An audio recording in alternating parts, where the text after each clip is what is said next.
कुमारी वैष्णवी शेषराव जोगदंड, जी की माझी भाषी आहे, ती जालन्यामध्ये त्यांचा हल्ली मुक्काम आहे आणि सध्या तिनं एक परीक्षा दिलेली आहे.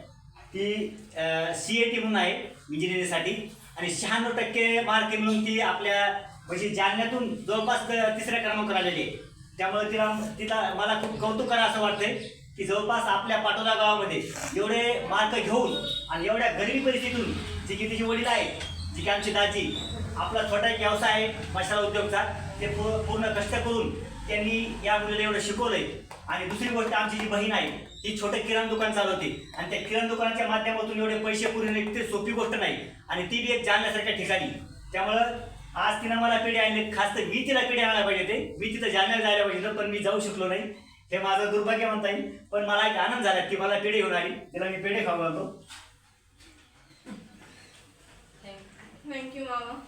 आणि हे आमचे आवडते दाजी, खूप शांत स्वभाव आहे यांचा.